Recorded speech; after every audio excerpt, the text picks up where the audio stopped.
The fluorescent lights of the downtown hospital cafeteria buzzed overhead like dying insects, casting a sickly yellow glow over everything they touched. I stood behind the serving counter, my hands raw from scrubbing industrial-sized pots, watching steam rise from vats of tasteless soup that nobody ever finished. The smell of overcooked vegetables and disinfectant had seeped so deeply into my skin that I couldn't remember what I used to smell like before this job consumed my life. 3 years. 3 years since Marcus walked out, leaving me with nothing but debt, and the kind of loneliness that settles into your bones like winter cold. I'd become invisible here, just another face in scrubs serving food to doctors who looked through me, nurses who barely nodded, patients who stared at their trays with the same hollow expression I saw in my mirror every morning. My reflection in the steel serving counter showed a ghost. 28. But the exhaustion made me look older. My dark hair pulled back so tight it gave me headaches. No makeup. Because what was the point? Nobody saw me anyway. I was background noise, elevator music, the flicker of a dying bulb that everyone ignored until it finally went dark. Earth to Emma. Karen's sharp voice cut through my thoughts. She was the head cafeteria supervisor, a woman whose bitterness had calcified into something almost impressive. Table 12 needs clearing. And try to smile. You're scaring people with that face. I grabbed the gray plastic bin and pushed through the double doors into the main dining area. The lunch rush was ending, leaving behind a battlefield of half-eaten meals and crumpled napkins. My feet ached in the cheap shoes I'd bought at a discount store, the kind that fell apart after 3 months, but were all I could afford on a cafeteria worker's salary. Table 12 sat in the corner, the VIP section we rarely used.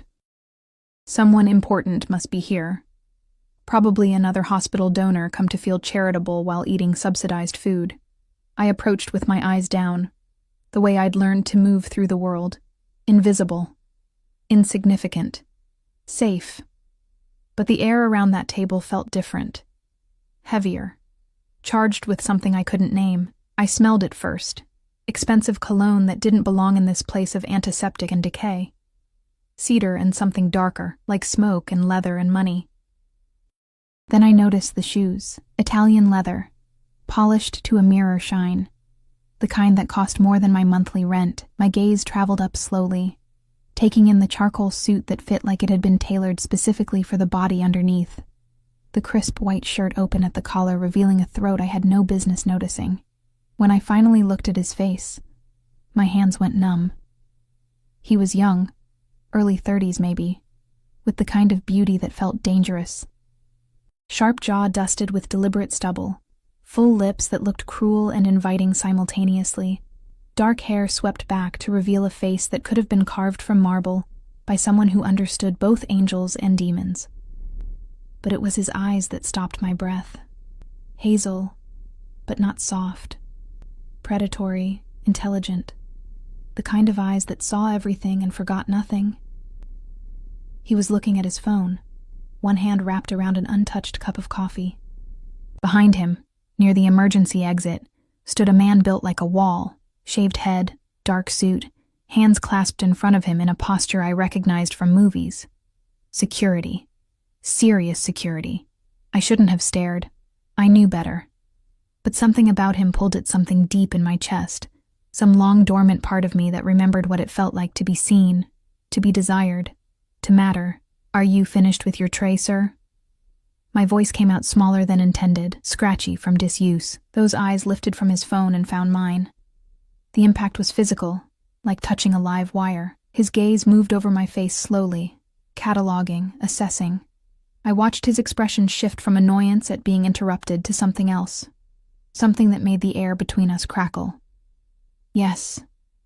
His voice was deep, textured like expensive whiskey, with an accent I couldn't place. Not American, but close. Refined. "Though the coffee is terrible, I'm sorry. I didn't make it." Why was I apologizing? Why couldn't I look away? The corner of his mouth lifted, not quite a smile, more like acknowledgement of a private joke. "No, I don't imagine you did." His phone buzzed. He glanced at it, and his whole demeanor changed. The casual interest vanished, replaced by something cold and sharp. He stood in one fluid movement, buttoning his jacket. The man by the exit straightened, alert. I reached for his tray at the same moment he turned. My elbow caught his coffee cup. Time slowed as I watched it arc through the air. The terrible cafeteria coffee suspended in a perfect brown wave before gravity remembered its job. It hit his suit jacket, his pristine, probably cost more than my car suit jacket. Oh my God, I'm so sorry. I grabbed napkins with shaking hands, reaching toward him before my brain caught up to what I was doing. I didn't mean to. I'll pay for the cleaning, His hand caught my wrist. Not hard, but firm enough to stop me mid-panic. His skin was warm, his grip careful but absolute. I froze, looking up into those hazel eyes that had gone completely unreadable. Don't. One word. Quiet. But it carried weight that made my spine straighten. The security guard had moved closer, his hand inside his jacket, reaching for something. Oh, God. What kind of man traveled with armed security to a hospital cafeteria? It's fine. The beautiful stranger released my wrist slowly, deliberately. His eyes never left mine. Accidents happen. But the way he said accidents, like he didn't really believe in them, like everything that happened in his world was calculated and controlled, sent ice water through my veins. Marco. He spoke to the security guard without looking away from me. Get the car. Marco hesitated, his eyes assessing me like a threat. Then he nodded once and disappeared through the exit. We stood there in the empty cafeteria, steam still rising from the overturned cup on the floor, the smell of bad coffee mixing with his expensive cologne.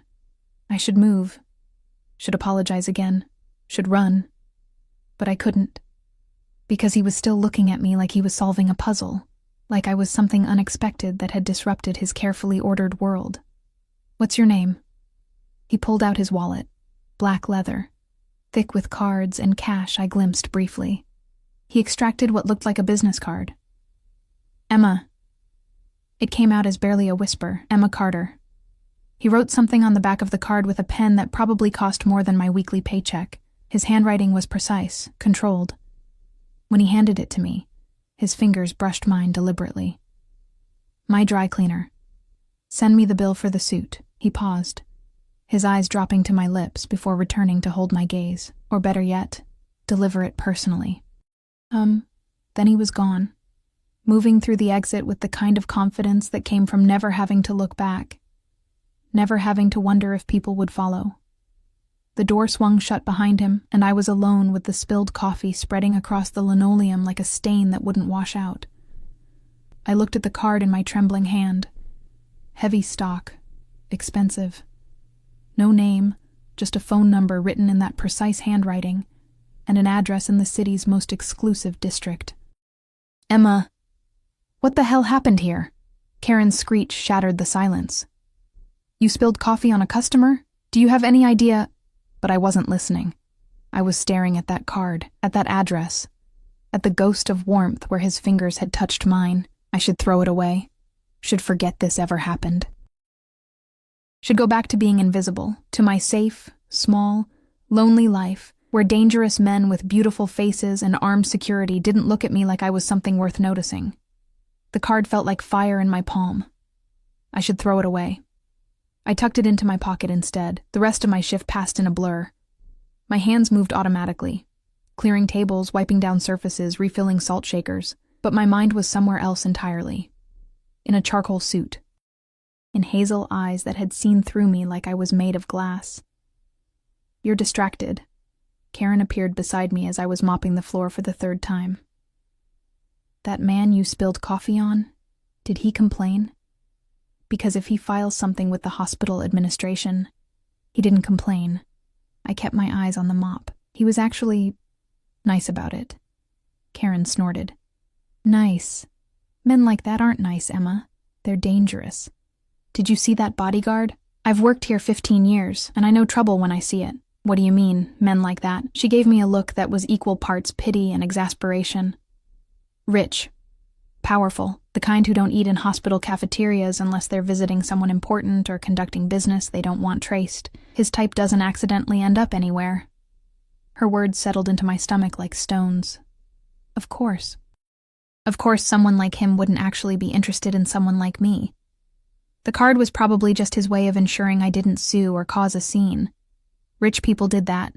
Threw money at problems until they disappeared. I was a problem to be managed, not a person to be seen. The thought should have been depressing. Instead, it felt familiar. Safe. This I knew how to be. I took the bus home as the sun set, painting the city in shades of amber and shadow.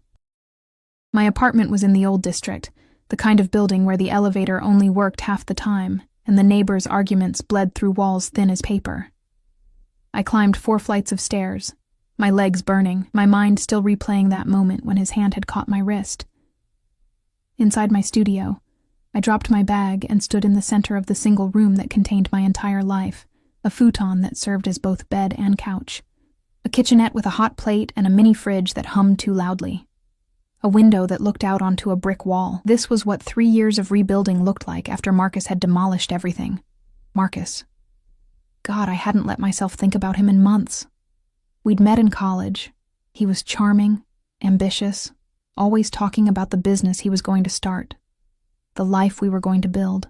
I'd believed every word, dropped out to support him, worked 2 jobs while he networked, and made connections. When he finally left, he took my savings, my credit cards, and apparently my ability to trust my own judgment.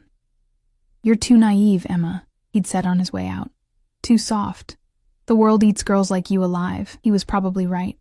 I pulled the business card from my pocket, studying it in the dim light from my single lamp. The phone number stared back at me, each digit a question I was too afraid to answer. My phone buzzed. A text from my mother. "Dinner Sunday? Your sister is bringing her new boyfriend. Would be nice if you came with someone for once." I deleted it without responding. Another text, this one from an unknown number. "Still working at that dead-end job? Saw you on Instagram. You look tired. M. Marcus." Somehow he'd gotten my new number. The text was classic him, a knife disguised as concern, designed to make me feel small. I blocked the number, but the damage was done.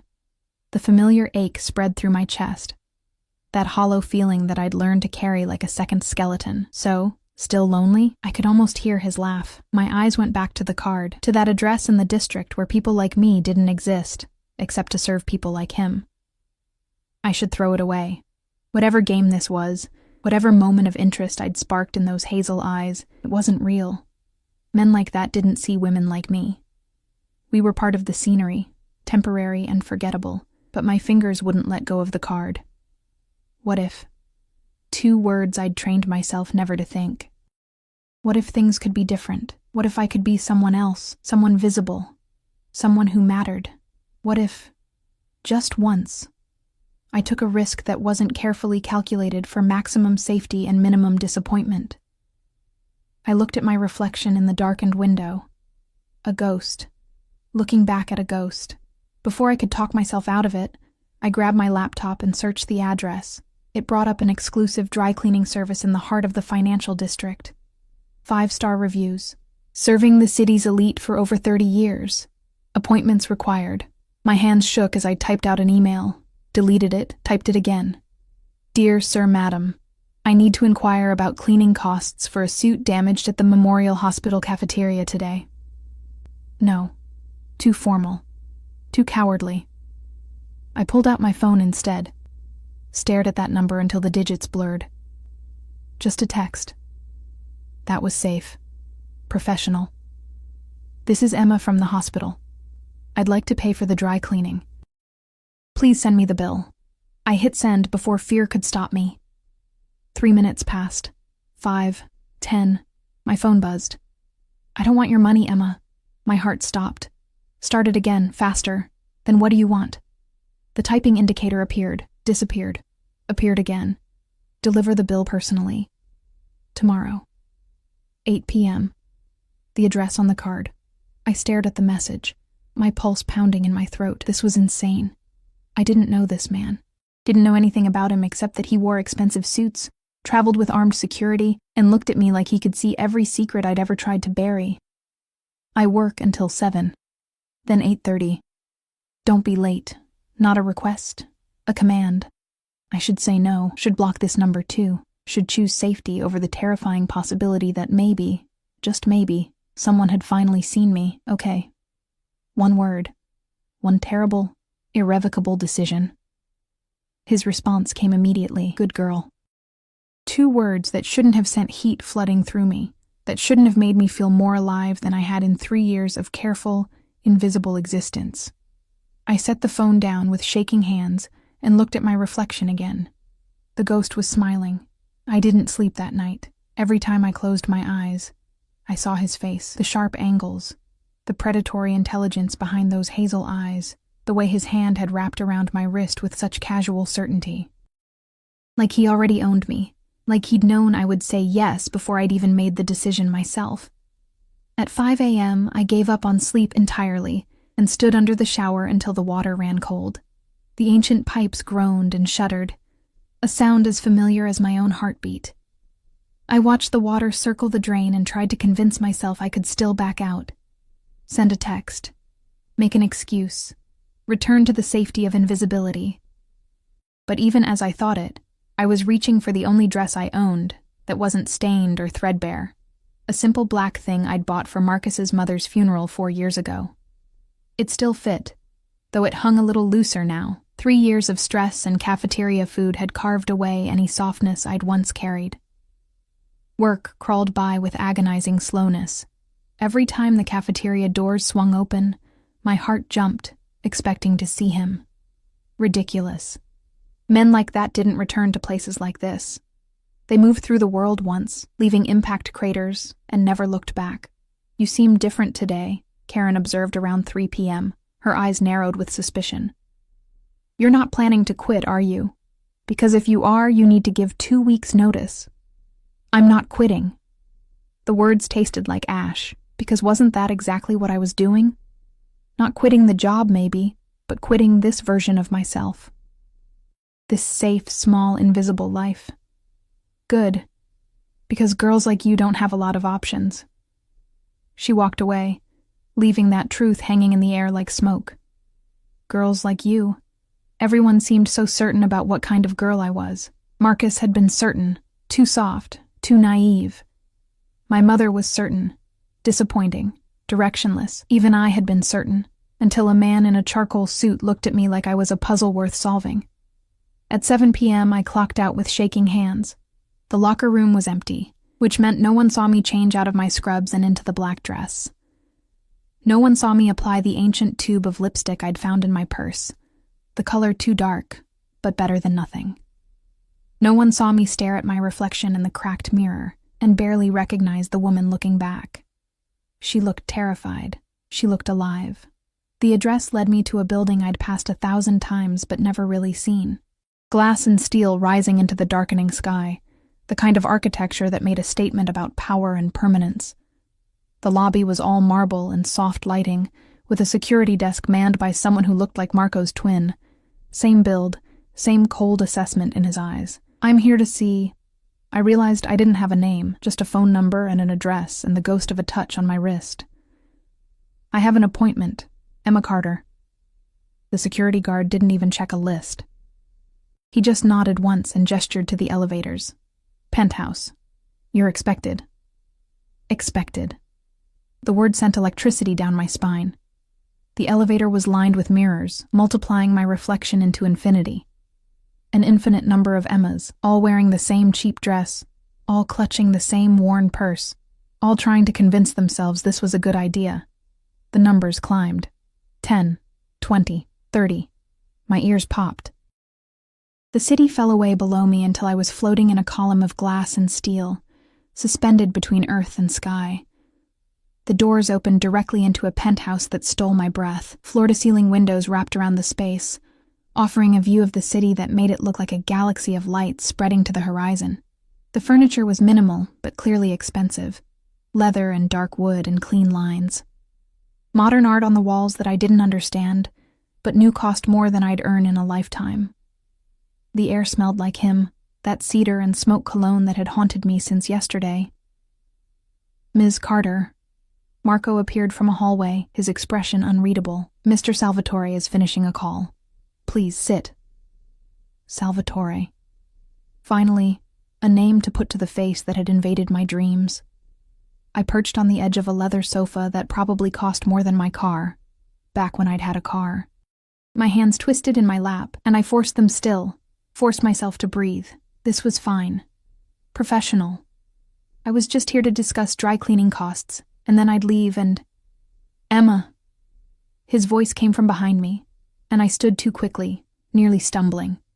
He was there suddenly, closer than expected, wearing dark slacks and a white shirt with the sleeves rolled to his elbows. Casual. Devastating. Those hazel eyes tracked over me slowly, taking in the cheap dress, the too dark lipstick, the way I couldn't quite meet his gaze. You came. He sounded almost surprised, almost pleased. You told me to. The words came out sharper than intended, defensive. His mouth curved, that not-quite smile that made my stomach flip. I did. But I wasn't certain you'd listen. I don't usually. Why was I telling him this? Listen, I mean, to men who give me commands. No? He moved past me to a bar cart near the windows, his movements fluid and controlled. Then why did you listen to me? Because you looked at me like I was visible. Like I mattered. Like I was more than the sum of my mistakes and failures. I wanted to pay for the suit, I said instead. He poured 2 glasses of something amber, handed me one. Our fingers brushed again. Deliberate, I was certain now. Everything about him was deliberate. The suit cost $12,000, he said, watching me over the rim of his glass. Can you afford that, Emma? The number hit me like a physical blow. 12,000. That was, I couldn't even process it. 6 months of rent, a year of groceries, more money than I'd ever had in my bank account at once. My voice failed. The glass trembled in my hand. He took it from me gently, set both glasses down. Then he was close. So close I could feel the heat radiating from his body, could see the flecks of gold in those hazel eyes. I don't want your money, Emma. His voice was low, intimate. I told you that. Then what do you want? The question came out as barely a whisper. His hand came up, and I froze. He traced one finger along my jaw, so light it might have been my imagination, except for the trail of fire it left behind. I want to know why you're so afraid. His thumb brushed my lower lip, smudging the too dark lipstick. I want to know who taught you to make yourself invisible. I want to know what you taste like when you finally let yourself feel something. My breath caught. This was insane. I should leave. Should run back to my safe, small life, where men didn't look at me like this, didn't touch me like I was something precious and breakable and worth claiming. I don't even know you, I managed. No. His agreement was soft, but you want to. I saw it yesterday. The way you looked at me when you thought I wasn't paying attention. The way you're looking at me now, like you can't decide if I'm salvation or damnation. Which are you? The question escaped before I could stop it. His smile was sharp enough to draw blood. Both, probably. Does that scare you? Yes. Honesty felt like jumping off a cliff. Good. His hand slid to the back of my neck, fingers tangling in my hair. Fear means you're paying attention. Fear means you're smart enough to recognize danger when it's standing in front of you. Are you dangerous? My heart was trying to escape my chest. Very. He leaned closer, his breath warm against my ear. But not to you, Emma. Never to you. The lie was beautiful. I wanted to believe it so badly I could taste it. Sweet and poisonous on my tongue. His phone buzzed. He ignored it. It buzzed again, insistent. With a sound of frustration, he stepped back, and the sudden absence of his heat left me cold. He pulled the phone from his pocket, glanced at the screen, and his whole expression changed. The warmth vanished, replaced by something arctic and lethal. I need to take this. He was already moving toward the hallway. Marco will get you anything you need. Don't leave. Then he was gone, and I was alone in a penthouse that cost more than every place I'd ever lived combined, with a bodyguard watching me like I might steal the silverware. I walked to the windows on shaking legs. The city sprawled below, beautiful and indifferent. Somewhere down there was my studio apartment, my bus route, my invisible life. It looked very small from up here. I looked very small. He doesn't usually bring women here. Marco's voice startled me. He'd moved silently to stand near the bar, his expression still unreadable. This is his private space. Most business happens elsewhere. I didn't know how to finish that sentence. Not business. Not a woman. Not supposed to be here. I know. Something almost like sympathy crossed his face. That's what concerns me. Before I could ask what he meant, raised voices echoed from down the hallway. I couldn't make out words, but the tone was clear. Anger. Barely controlled. Then a crash, like something expensive being thrown against a wall. Marco didn't even flinch. Excuse me. He disappeared down the hallway. I should leave. This was clearly a mistake. Whatever was happening down that hallway, whatever world Salvatore inhabited, it wasn't mine. I didn't belong in penthouses with $12,000 suits and bodyguards and violence simmering just beneath the surface of expensive cologne and tailored clothes. But I didn't move. Couldn't move. Because somewhere between yesterday and today, between invisibility and being seen, I'd become someone who wanted to know what happened next. More than she wanted to be safe. The voices stopped. Footsteps approached. Salvatore emerged from the hallway, his expression carefully blank, but I could see the tension in his shoulders, the way his hands were clenched into fists. Behind him, Marco hovered like a dark shadow. I apologize. His voice was too controlled, each word measured. Something came up. Business. It's fine. It wasn't fine. Nothing about this was fine. I should go anyway. This was... Stay. Not a command this time. A request. Almost a plea. Please, just give me a moment. He moved to the bar, poured himself a drink, and downed it in one swallow. I watched the muscles in his throat work. Watched him close his eyes and breathe like a man trying to cage something wild and violent. Who was that? I asked before I could stop myself on the phone. His eyes opened, found mine. Someone from my past. Someone who should know better than to make demands. What kind of demands? He set the glass down carefully, too carefully. The kind that get people hurt. The words hung between us, heavy with implication. This was my chance, my moment to thank him for the drink, excuse myself, and return to my safe, lonely life. Be smart. Be invisible. Be safe. Instead, I walked toward him. His eyes tracked every step, dark and hungry and dangerous. When I was close enough to feel his heat again, close enough to smell the whiskey on his breath mixed with that cedar cologne, I stopped. I should be afraid of you, I said. Yes. His agreement was immediate, but I'm not. The lie tasted strange on my tongue. Or maybe I am, but not the way you think. How then? His hand came up, cupped my face with a gentleness that contradicted everything I'd just witnessed. I'm afraid you'll make me want things. My voice broke. Things I can't have. Things that will destroy me when they're taken away. Understanding flickered in his eyes. Someone hurt you. Someone taught me not to hope. The confession fell from my lips like a stone into still water, creating ripples I couldn't control. Taught me that wanting more than I deserve only leads to pain. And what do you think you deserve, Emma? His thumb traced my cheekbone, so gentle it made my chest ache. Nothing. The word was barely audible. I deserve nothing. Something fierce and protective flashed across his face. Who told you that? Everyone. I tried to step back, but his hand tightened, holding me in place. My ex. My family. The world. They're probably right. They're wrong. His voice was steel wrapped in silk. And I'm going to prove it to you. Before I could ask how, his mouth was on mine. The kiss was nothing like I expected. Not gentle, not careful. It was claiming, possessive, a brand that seared through every defense I'd built over 3 years of making myself small. His hand fisted in my hair, angling my head exactly where he wanted it. His other arm wrapping around my waist to pull me flush against him. I should push him away. Should maintain some distance, some control. Instead, I kissed him back like a drowning woman finding air.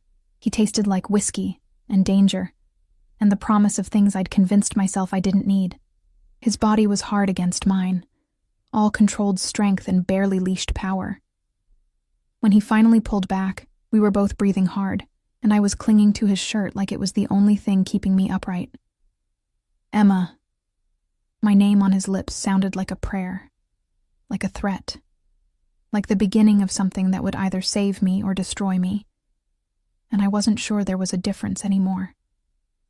I don't understand this, I whispered against his mouth, any of this. Why me? I'm nobody. I work in a cafeteria. I live in a studio with broken pipes. I'm mine. The word was absolute, final.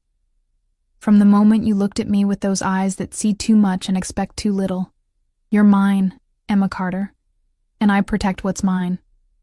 I woke up in a bed that wasn't mine.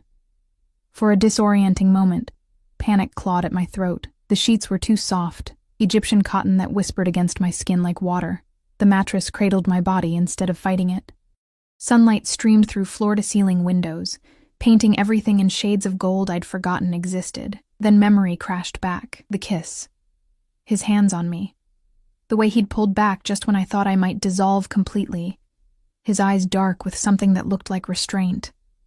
Not like this, he'd said, his voice rough. Not when you're still deciding if you trust me. He'd called Marco to drive me home. I'd stumbled into my studio apartment at midnight, my lips still swollen, my mind spinning. I'd fallen asleep in my clothes, and now I was in his bed. I sat up too fast, the room tilting. I was wearing one of his shirts, white, enormous on me, smelling like cedar and him. My dress was folded neatly on a chair near the window. My phone sat on the nightstand, plugged into a charger I didn't own. The bedroom door opened, and Marco appeared with a tray. Coffee, fruit, pastries that looked like they'd been flown in from Paris. You're awake. He set the tray on the bed with surprising gentleness for a man built like a tank. Mr. Salvatore asked me to ensure you ate something. How did I get here? My voice came out hoarse. I was in my apartment. You were. Marco's expression remained neutral. You called him at 3 a.m., don't you remember? I didn't. The night was a blur of sleeplessness and obsessive thoughts, and, oh God, I'd called him. What had I said? You were crying, Marco continued, as if reading my horror. Something about your ex-boyfriend texting you. Mr. Salvatore sent me to collect you. You fell asleep in the car. The memory surfaced slowly, painfully. Marcus. Another text, nastier this time. A picture of him with someone new, someone beautiful and put together, with a caption that had gutted me. Upgraded. You should try it sometime. I'd blocked that number too. Then I'd done something I'd never done before. I'd reached out. Called the one person who'd looked at me like I mattered. I shouldn't be here. I pushed the covers back, searching for my shoes. I need to go. I have work. You called in sick. Marco handed me the coffee. Drink. Boss's orders. I can't just... But the coffee was already in my hands, warm and perfect, and probably cost more than my hourly wage. I took a sip and nearly groaned. Where is he? Handling business. He'll be back this afternoon. Marco moved to the door, then paused. For what it's worth, I've worked for him for 8 years. I've never seen him like this. Whatever you did, whatever you are to him, it's different. Different how? But Marco was already gone, leaving me alone with questions that multiplied like bacteria. I found my way to the bathroom, marble and chrome, and a shower with enough jets to launch a rocket. I shouldn't use it. Shouldn't make myself comfortable in a world that wasn't mine. But my reflection in the mirror showed a woman who'd slept in makeup and yesterday's kiss, and I couldn't go to work looking like this. The shower was a religious experience. Water pressure I didn't know existed. Shampoo that smelled like flowers I couldn't name. By the time I emerged, wrapped in a towel that probably cost more than my security deposit, I almost felt human again. My phone buzzed. A text from an unknown number, the closet. Second door. Everything should fit. D.D. Salvatore's first name started with D. I opened the closet door with trembling hands. Inside were clothes. Women's clothes. All in my size, still with tags attached. Jeans that looked designer. Shirts and fabrics I'd only touched while folding laundry for rich hospital donors. A leather jacket that made my cheap dress look like a costume. Another text. Wear whatever you want. Marco will take you wherever you need to go. We'll talk when I return. I should be angry. This was controlling, presumptuous. He'd brought me here without my full consent, bought me clothes without asking, made decisions about my life like he had the right. But the anger wouldn't come. Instead, there was something else. Something warm and dangerous that felt like being cared for, like mattering enough for someone to notice I needed things before I asked. I chose jeans and a soft gray sweater, both fitting perfectly. The leather jacket felt like armor. Marco drove me to the hospital in a black SUV with tinted windows. People stared as I got out, and I realized how I must look, emerging from a vehicle that screamed money, wearing clothes that whispered wealth. Karen's eyes nearly fell out of her skull when I walked into the cafeteria. "What the hell happened to you?" She circled me like a predator. "You call in sick, then show up looking like, where did you get those clothes?" "A friend lent them to me." The lie felt thin. "What friend?" "You don't have friends." Her eyes narrowed. "This is about that man, isn't it? The one with the bodyguard." "Emma, what did you do?" "Nothing. Everything." "I need to get to work." But she grabbed my arm, her grip surprisingly strong. "Listen to me. Men like that don't date girls like us. They use us. They take what they want and throw us away when something shinier comes along. I've seen it 100 times. You don't know him. Neither do you." Her voice rose, drawing looks from the early lunch crowd. "Wake up, Emma. Whatever fantasy you're living, it's going to end badly. It always does." I pulled my arm free and walked away, but her words burrowed under my skin like splinters. The shift dragged. Every time I caught my reflection in the steel counters, I saw someone wearing a costume. Someone playing dress-up in a life that wasn't hers. By 3 p.m., the clothes felt like they were suffocating me. My phone buzzed. "How's work?" His text felt like a lifeline and a trap simultaneously. "Fine. When can we talk? Leaving a meeting now. Come to the penthouse when you're done, please." That please undid something in my chest. Okay. Marco was waiting outside the hospital at 7 p.m. sharp, like he'd been monitoring my shift schedule. The ride to the penthouse was silent, but I felt his eyes on me in the rearview mirror. "He's not what you think," Marco said finally, as we pulled up to the building. "People see the money, the power, the danger. They don't see the rest." "What's the rest?" "A man who takes care of his people. Who has a code, even if it's not one the law would recognize. Who doesn't give his trust easily, but once he does..." Marco met my eyes in the mirror. He'd burn the world down to protect what's his. The elevator ride felt longer this time, my heart climbing into my throat. The doors opened to the penthouse, and he was there, standing by the windows with his back to me, phone pressed to his ear. "I don't care what he wants." Salvatore's voice was ice. "Tell him if he contacts her again, I'll personally ensure he regrets it. Are we clear?" A pause. "Good." He turned as he ended the call, and the cold fury in his eyes melted when he saw me. In 3 strides he was there, pulling me against him like he'd been holding his breath until this moment. "Emma." My name was a sigh against my hair. "I'm sorry about last night. Bringing you here without..." "Who were you talking about?" I pulled back enough to see his face. "Who contacted who?" His jaw tightened. "Your ex-boyfriend, Marcus." The world tilted. What did you do?" "I had him looked into after you called me last night." His hands framed my face, forcing me to meet his eyes. "He's been harassing you for months. Different numbers, different accounts. The texts, the emails. I made it clear that stops now." "You had no right?" "I had every right." His voice was steel. "You're mine to protect. That means anyone who hurts you answers to me. I'm not yours." The words burst out, too loud, too desperate. "I don't even know you. I don't know your full name, what you do, why you have bodyguards, why you..." "Dante," he cut me off. "Dante Salvatore. And you want to know what I do? I run the most powerful organization in this city. Import, export, real estate, investments, some of it legal. Most of it in the gray areas the law pretends don't exist. I employ 300 people. I have enemies who would kill me in my sleep if they could. And I have Marco and 6 others like him, because people have tried. The truth hung between us like a blade. You're a criminal. My voice was hollow. I'm a businessman who operates outside conventional rules. His hands dropped from my face, but he didn't step back. Does that scare you? It should. God. It should terrify me. But all I could think about was the way he'd said, "You're mine to protect." Like it was absolute. Like it was sacred. What do you want from me? The question came out broken. Really? Because Karen's right. Men like you don't want women like me. So what is this? Some kind of game? A charity case?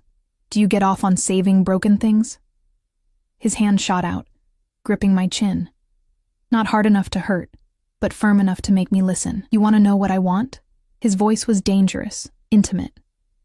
I want to erase every person who made you believe you're broken.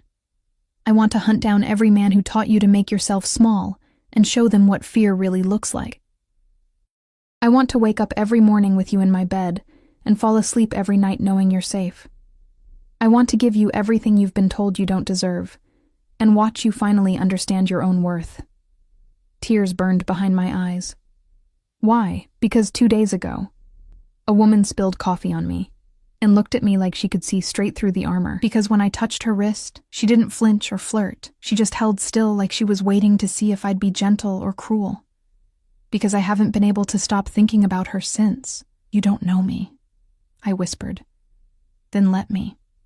He pulled me closer, his forehead resting against mine. Let me know every scar, every fear, every dream you've buried. Let me prove that not every man who sees you will try to break you. And if you do, break me, then you put me back together first. His lips brushed mine, feather light. Fair trade. The kiss started gentle but deepened quickly, became consuming. His hands tangled in my hair, my fingers clutched his shirt, and for a moment the world narrowed to just this. His mouth on mine, his heart pounding against my palm. The taste of possibility on my tongue. A phone rang. Not his. Mine. I pulled back, breathless, and fumbled for my phone. My thumb hovered over Unknown decline number, but something made me answer.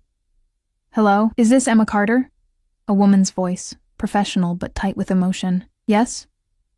This is Memorial Hospital. I'm calling about Marcus Chen. You're listed as his emergency contact. My blood turned to ice. What? No. We're not together anymore. Haven't been for 3 years.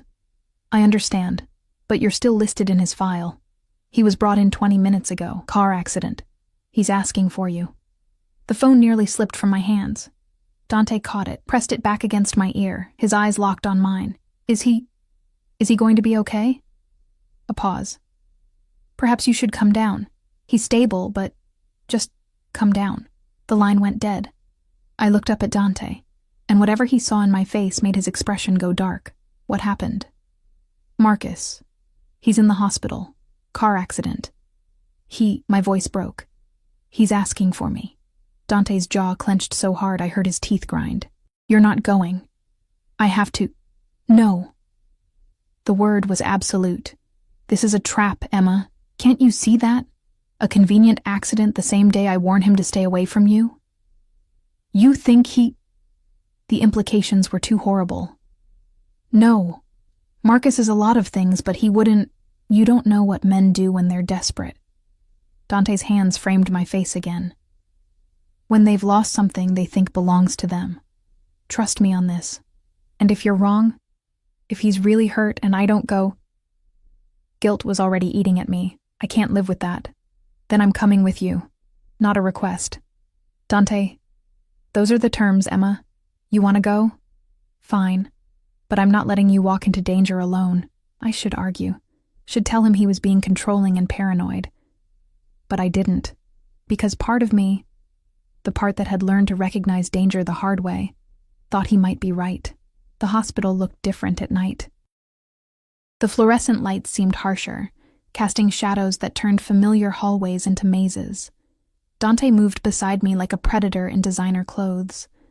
Marco trailing 3 steps behind, his hand inside his jacket where I knew a gun waited. A gun. In the hospital where I worked, where I'd served soup and cleared tables and made myself invisible for 3 years. Nothing felt real anymore. Room 347, the nurse at the desk said, barely looking up. Then she did a double take, recognition sparking in her eyes as she saw me. Emma? What are you doing here? I thought you worked days, visiting someone. I kept walking before she could ask more questions, before the gossip could start spreading through the staff like wildfire. Dante's hand settled on the small of my back, possessive and grounding. You don't have to do this. Yes, I do. Even as I said it, I wasn't sure why. Marcus had destroyed me, left me with nothing but debt and the kind of scars that didn't show on skin. I owed him nothing. But the girl I'd been 3 years ago, the one who'd loved him, who'd believed his promises, she needed closure. She needed to see for herself that he was okay, that she hadn't become the kind of person who ignored someone in need, even someone who'd hurt her. Room 347's door was partially open. I could hear voices inside, Marcus, and someone else. A woman. I pushed the door wider. Marcus lay in the hospital bed, his arm in a sling, a bandage across his forehead. He looked the same, handsome in that calculated way, dark hair perfectly styled even in a hospital gown. That smile that had once made me feel chosen, now making my stomach turn. But it was the woman sitting beside his bed that made me freeze. She was beautiful, model beautiful, the kind of polished perfection I'd never achieve if I had 1,000 years and unlimited money. Her hand rested on Marcus's uninjured arm, proprietary and comfortable. Emma. Marcus's smile widened when he saw me. You came. I wasn't sure you would. They said you were hurt, that you asked for me. I stayed in the doorway, Dante a solid presence beside me. What happened? Car accident. Some drunk driver ran a red light. He gestured vaguely at his injuries. Could have been worse. But lying here, thinking I might die. His eyes found mine, and I saw the calculation in them. I realized I never apologized for how things ended between us, for the things I took. Took? The woman beside him stiffened. Marcus, what is he talking about? Nothing, baby. This is just Emma. I told you about her. His tone was dismissive, like I was a footnote in his story. We dated in college. It didn't work out. Didn't work out. 3 years, condensed into 4 words that erased everything. My dropped classes, my maxed credit cards, the nights I'd worked double shifts while he networked, the savings account he'd drained the day he left. That's an interesting way to describe theft. Dante's voice cut through the room like a blade. He stepped forward, and I saw Marcus notice him for the first time. Saw the calculation turn to uncertainty, then to fear. I'm sorry. Who are you? Someone who doesn't appreciate liars. Dante's smile was sharp enough to cut. You weren't in a car accident, Marcus. You staged this. Called Emma yourself, pretending to be the hospital. Thought she'd come running, didn't you? Thought she was still the naive girl you could manipulate. Marcus's face went pale. I don't know what you're talking about. Room 347 is in the orthopedic wing. You have superficial injuries, no broken bones, no concussion serious enough to warrant admission. Dante pulled out his phone, showed Marcus something on the screen. But you checked yourself in 2 hours ago, complained of arm pain and dizziness. Conveniently, right after I had someone deliver a message about leaving Emma alone. The woman stood up, her designer bag clutched to her chest. Marcus? What is he talking about? Nothing. He's crazy. The nurse who checked you in? Dante continued, relentless. She's worked here 15 years. Very thorough with records. Including the part where you specifically requested they call Emma Carter as your emergency contact, even though you had to forge the paperwork to make that happen. My stomach dropped. You lied. There was no accident. You just... The betrayal shouldn't hurt anymore, but it did. Why? Because I saw the texts. Marcus's facade cracked, showing the desperation underneath. You blocked me, but I saw them. Saw you with him. He glared at Dante. You think you can just replace me? Just upgrade like I'm nothing? You are nothing. The words came out of me cold and clear. You were nothing 3 years ago when you stole from me. You're nothing now. And the only reason I'm here is because I was stupid enough to believe you might actually need help. Emma, wait. He tried to sit up, winced. I know I made mistakes, but we had something real. We had nothing. You used me. And when I had nothing left to give, you threw me away. I turned to leave, then stopped. Don't contact me again. Don't text. Don't call. Don't show up at my work. Don't think about me. Just exist somewhere I'm not. We clear? His face twisted with rage. You think you're better now? Because you found some rich guy to take care of you? You're still the same pathetic. Dante moved so fast I barely saw it. One moment he was beside me, the next he had Marcus by the throat, lifting him slightly off the bed. The woman screamed. Somewhere down the hall, I heard footsteps running. Choose your next words very carefully. Dante's voice was calm, almost conversational. Because they might be your last, Dante. I touched his arm. He's not worth it. For a long moment, nothing happened. Then Dante released Marcus, who collapsed back against the pillows, gasping. You're right. He's not. Dante straightened his jacket, his expression going cold. But Emma? If I hear you've contacted her again, if I even hear you've thought about contacting her, I won't be this civilized. Understand? Marcus could only nod, his eyes wide with genuine fear. Marco appeared in the doorway, subtly blocking the nurses who'd come running. We should go, boss. Dante took my hand and led me out of the room, past the confused nurses, past Karen who was staring from the nurses' station with her mouth open, past the whispers that were already starting. I didn't care. Let them talk. Let them wonder. I was done being invisible. We didn't go back to the penthouse. Marco drove us to a house I'd never seen before. Smaller than the penthouse, but no less luxurious, tucked away in a gated community where money whispered instead of shouted. Safe house, Dante explained as we pulled up. Somewhere private. We need to talk. Inside, the house was warm and lived in. Photos on the mantel. Dante as a child with a woman who had his eyes. A man with a stern face but kind smile. A family I'd never asked about. Dante poured us both drinks, handed me one, then stood by the fireplace looking like he was deciding how much truth I could handle. My father was Antonio Salvatore, he said finally. You probably haven't heard of him, but 20 years ago his name meant something in this city. He built an empire from nothing, shipping, imports, real estate. Some of it legal, most of it not. I sank onto the couch, the drink untouched in my hands. What happened to him? Betrayal.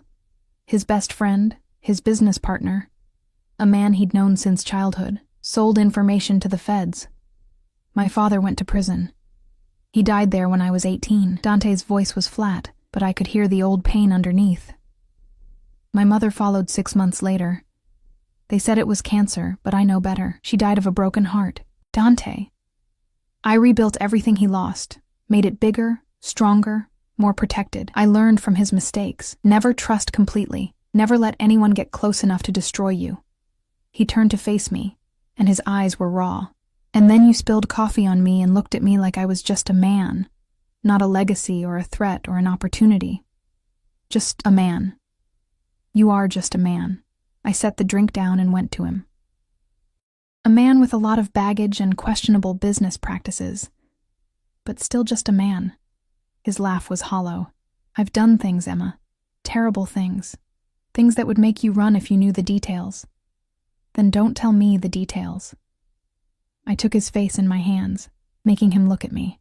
I'm not asking you to confess your sins. I'm asking you to be honest about what this is. What you want from me. I want everything. His hands covered mine.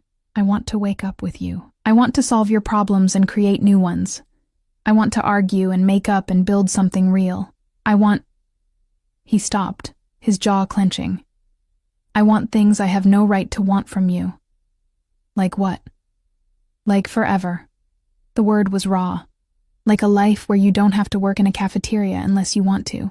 Where you can go back to school, pursue dreams you gave up. Where you're safe and protected and cherished. Where no one ever makes you feel invisible again. My heart was trying to break out of my chest. That's a lot for someone you met 2 days ago. I know. He pulled me closer. I know this is crazy. I know I'm moving too fast, but Emma, I've spent 15 years building walls, and you walked through them like they were made of paper. So yes, it's crazy.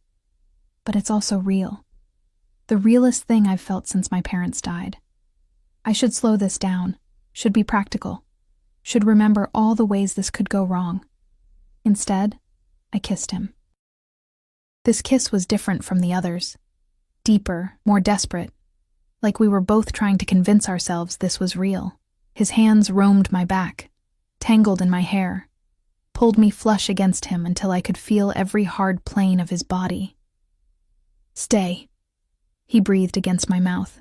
Stay here tonight, tomorrow, as long as you want. Let me show you what your life could be. What if I get used to it? The fear escaped before I could stop it. What if I get used to this to you, and then it ends? Then we deal with it when it happens. His forehead pressed against mine. But Emma, I'm not Marcus. I'm not going to use you and throw you away. When I say you're mine, I mean it. For as long as you'll have me, for as long as you'll have me, not forever. Not promises he couldn't keep, just honest, terrifying possibility. Okay? The word felt like jumping off a cliff. Okay, I'll stay. That night, I slept in his arms in a guest bedroom with sheets that smelled like lavender and safety. He held me like I was something precious, his body curved protectively around mine, his breath warm against my neck. I should have been thinking about work tomorrow, about explanations I'd need to give, about how fast everything was moving. Instead, I thought about the photos on the mantel, about a boy who'd lost everything and built an empire from the ashes. About the way he looked at me like I was the answer to a question he'd stopped asking. Emma? His voice was drowsy in the darkness. Yeah? Thank you. For staying. For not running when you learned the truth. The truth is relative. I laced my fingers through his. All I know is you make me feel visible.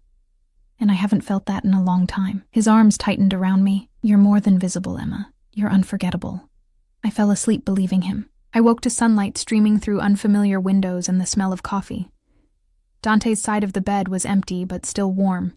I found a robe draped over a chair. Silk, expensive. Perfectly my size like everything else he gave me. Following the coffee smell led me to a kitchen straight out of a magazine. Dante stood at the stove, wearing jeans and a t-shirt that showed off muscles I'd only felt through expensive suits. He looked younger like this, less dangerous, almost normal. Morning. He turned with a smile that made my stomach flip. I made breakfast. Well, Marco made breakfast. I supervised. Marco appeared from a pantry, rolling his eyes. Boss can't cook to save his life. I have people for that, Dante said, unbothered. He pulled me into his arms, kissed me like we'd been doing this for years instead of days. How did you sleep? Better than I have in years. The truth tasted strange. What time is it? 9. I called the hospital, told them you're taking a few days off. Family emergency. I pulled back. You can't just...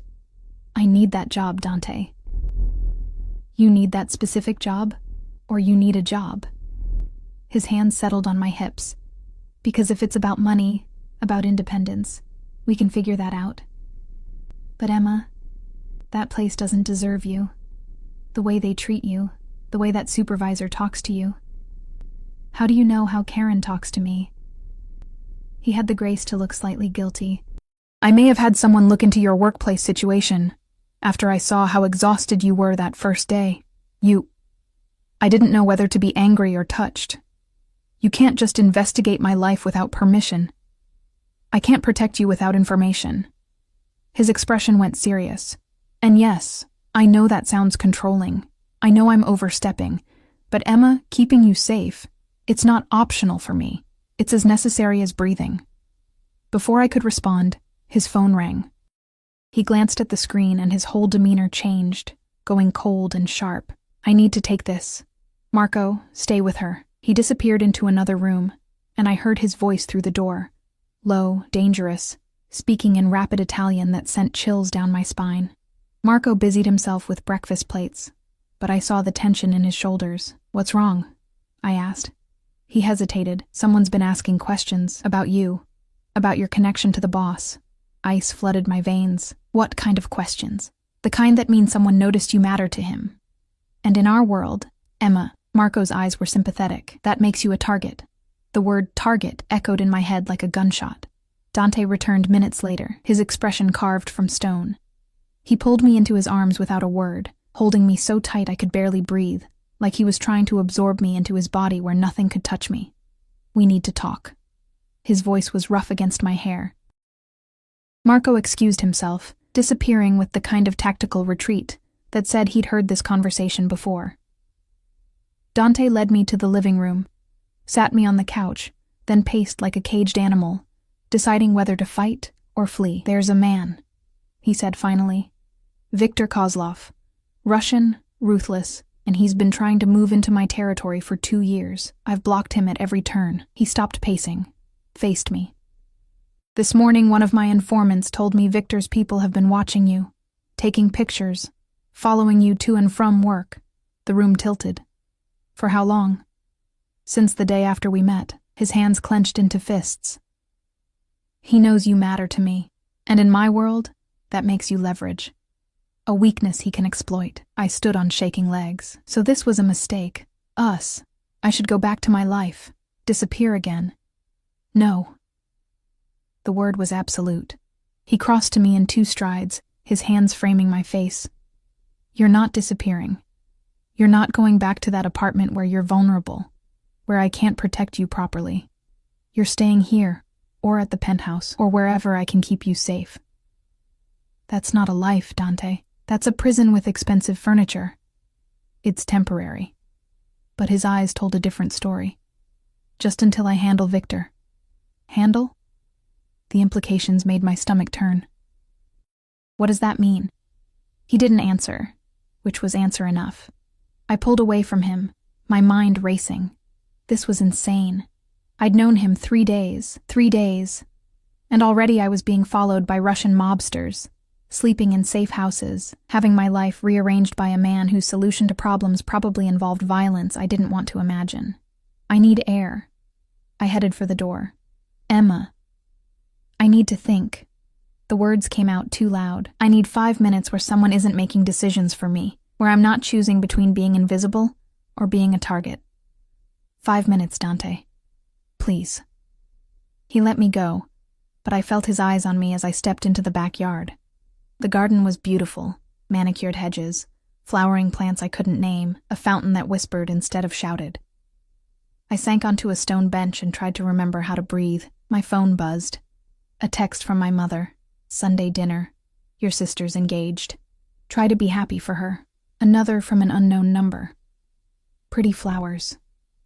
Shame if something happened to them." The phone slipped from my nerveless fingers. Dante was there instantly, appearing from nowhere with Marco at his heels. He picked up my phone, read the message, and something terrifying crossed his face. "Marco, get the team. Now." His voice was eerily calm. "And find out how they got this number." "Dante, what?" "They're here. Watching. Close enough to see you in the garden." He pulled me toward the house, his body between me and the perimeter. "Inside. Now." The next hour was chaos. Men I'd never seen before materialized in the house, all wearing dark suits and carrying weapons they didn't bother hiding. Dante was on the phone constantly, barking orders in English and Italian, his expression growing darker with each call. I sat on the couch, wrapped in a blanket someone had given me, watching my safe, invisible life crumble into something unrecognizable.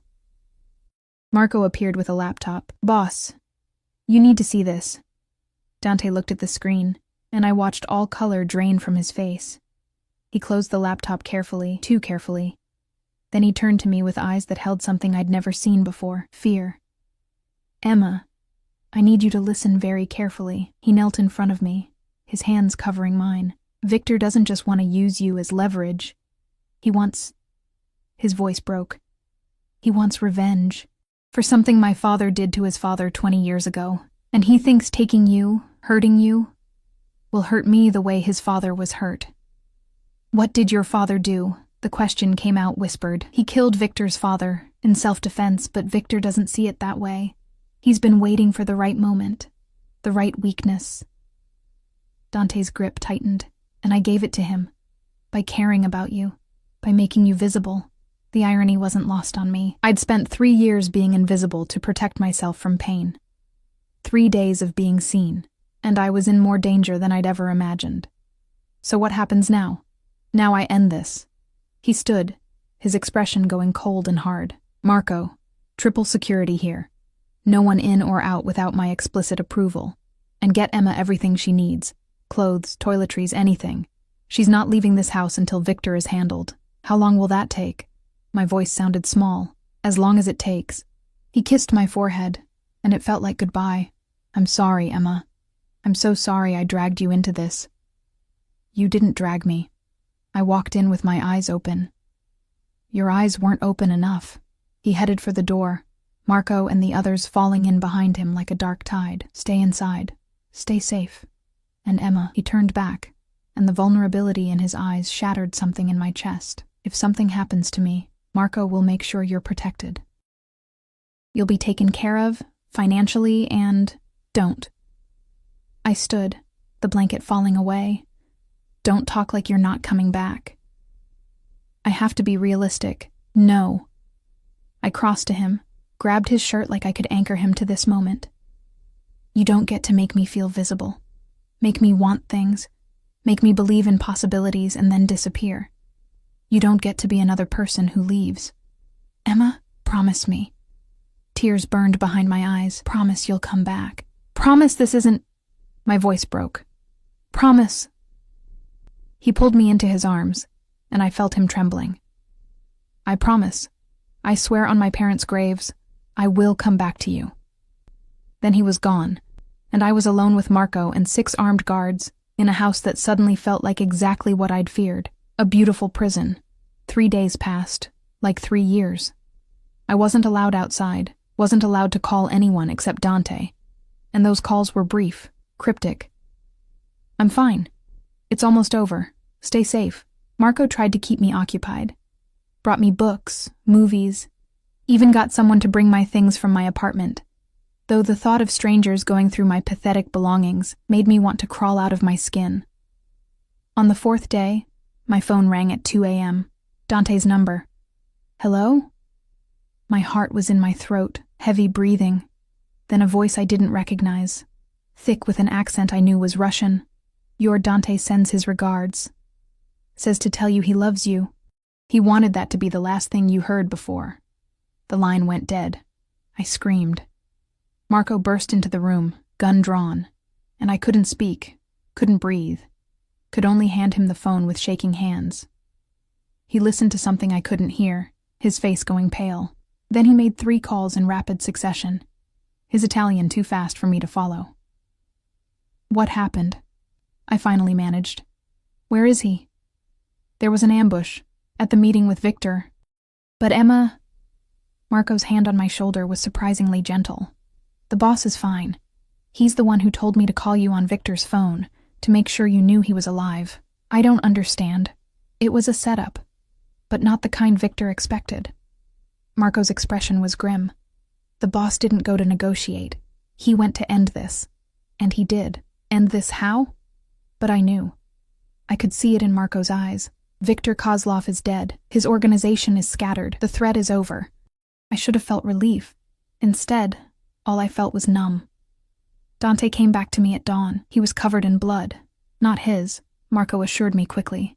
His suit ruined, his eyes haunted. But alive. Whole. Here. I ran to him, and he caught me, holding me so tight I couldn't tell where he ended, and I began. I'm sorry. His voice was wrecked. I'm so sorry, Emma. For all of it. For the danger. For leaving you here alone. Stop. I pulled back enough to see his face. Just tell me we're safe. It's over. Victor is gone. His people scattered or absorbed into other organizations. There might be retaliation eventually, but for now... He cupped my face, his thumbs brushing away tears I hadn't realized were falling. For now, you're safe. We're safe. What happens now? Now? He laughed, hollow and exhausted. Now you decide if you can live with what I am, what I've done. Because I won't lie to you, Emma. I killed a man last night, killed him to protect you, to protect what we might have, and I'd do it again without hesitation. I should have been horrified, should have run, should have chosen safety over this dangerous, consuming thing between us. Instead, I kissed him. He tasted like smoke and desperation, and the promise of tomorrows I'd stopped believing in.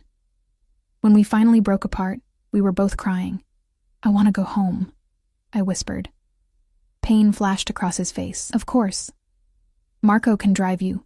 With you. I held his gaze.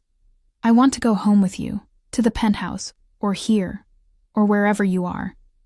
Because somewhere along the way, you became home, Dante, and I'm tired of running from the only thing that's made me feel alive in years. You don't know what you're saying, the life I lead, the dangers. I know exactly what I'm saying. I took his blood-stained hands in mine. I'm saying yes. To the danger, to the complications, to the crazy, terrifying possibility that maybe broken things can fit together and make something whole. I'm saying yes to being seen, to being protected, to being yours. Emma. I'm saying yes to you, Dante Salvatore. All of you. The good, the bad, the parts that scare me. Because you're right. I deserve more than I've been accepting. And what I deserve is someone who looks at me like I hung the stars, someone who'd burn the world down to keep me safe, someone who makes me want to stop being invisible. He kissed me then, deep and claiming and full of promises we'd spend years figuring out how to keep. When we finally came up for air, the sun was rising through the windows, painting everything in shades of gold and possibility. Marry me. The words fell from his lips like they'd been waiting there all along. I laughed, the sound breaking free like a bird from a cage. We've known each other a week, 5 days, he corrected. And I've never been more certain of anything in my life. That's insane. Probably. His smile was soft, vulnerable, real, but I spent 15 years being careful, being strategic, building walls. And then you walked through them like they were made of paper. So yes, it's insane, but Emma Carter, I'm asking anyway. Marry me. Build a life with me. Let me spend every day proving you made the right choice. I should have said no. Should have asked for time, for space, for sense. Instead, I said, ask me again in a month, when we've had time to be normal, or whatever passes for normal in your world. A month. His grin was bright enough to rival the sunrise. I can work with that. 6 months later, I stood in Dante's penthouse wearing a simple white dress, Marco and 5 of Dante's most trusted men serving as witnesses. My mother hadn't come, couldn't understand why I'd choose this life, this man. My sister had sent a card with, "Good luck, you'll need it," scrawled inside. But as Dante slid a ring onto my finger, platinum with a diamond that probably cost more than my childhood home, I realized I didn't need their understanding. I'd spent 3 years invisible, convinced I deserved nothing. And then a man in an expensive suit looked at me like I was visible, like I mattered, like I was worth protecting and cherishing and choosing every single day. I love you, Dante said, his voice steady despite the emotion in his eyes. I will protect you, cherish you, and remind you every day that you deserve everything. I love you too, I whispered back, even though you're bossy, overprotective, and have terrible taste in coffee. He laughed, and it was the most beautiful sound I'd ever heard. Marco coughed. Boss, you're supposed to kiss her now. So he did. And somewhere in that kiss, between the life I'd left behind and the life I was choosing, I finally understood what it meant to be seen. 2 years later, I stood in the cafeteria at Memorial Hospital, but this time I wasn't serving food. I was there to announce the Salvatore Foundation's new scholarship program. Full tuition for hospital staff who wanted to return to school. Karen stared at me from behind the counter, her expression unreadable. I'd offered her a position with the foundation 3 times. She'd refused 3 times, too proud or too stubborn to accept help from someone she'd once called foolish. But there were others who said yes.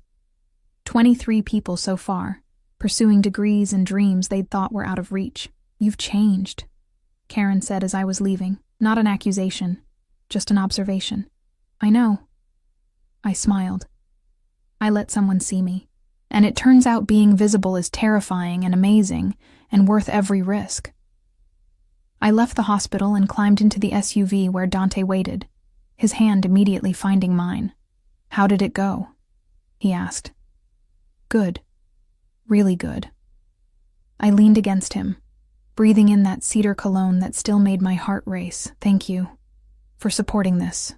For supporting me. Always. He kissed my temple. Speaking of support, I got a call from the adoption agency. We have a meeting next week. My heart soared. We'd been trying for a year to adopt, wanting to give a child the kind of family neither of us had been lucky enough to keep. The kind of family built on choice and love rather than obligation. Really? Really. His smile was soft. Apparently, crime lords with redemption arcs make surprisingly good candidates for parenthood. I laughed until tears streamed down my face. Because my life had become something I never could have imagined that day I spilled coffee on a beautiful stranger. Something dangerous and complicated and real. Marco caught my eye in the rearview mirror. You two are disgustingly happy. It's unprofessional. Says the man who cried at our wedding, Dante shot back. I had something in my eye. We drove home. To the penthouse that no longer felt like a cage. To the life I'd built with a man who'd taught me I deserved to be seen. And I realized something profound. 3 years ago, Marcus had laughed and asked if I was still lonely. If he could see me now, wrapped in Dante's arms, building a foundation that helped others, about to become a mother, surrounded by a found family that would die to protect me, I wondered what he'd say. Probably nothing worth hearing, because the truth was, I wasn't the same girl he'd left behind. That girl had been invisible, small, convinced she deserved nothing. This woman, the one Dante Salvatore loved enough to change his world for, she deserved everything, and she was finally learning to believe it.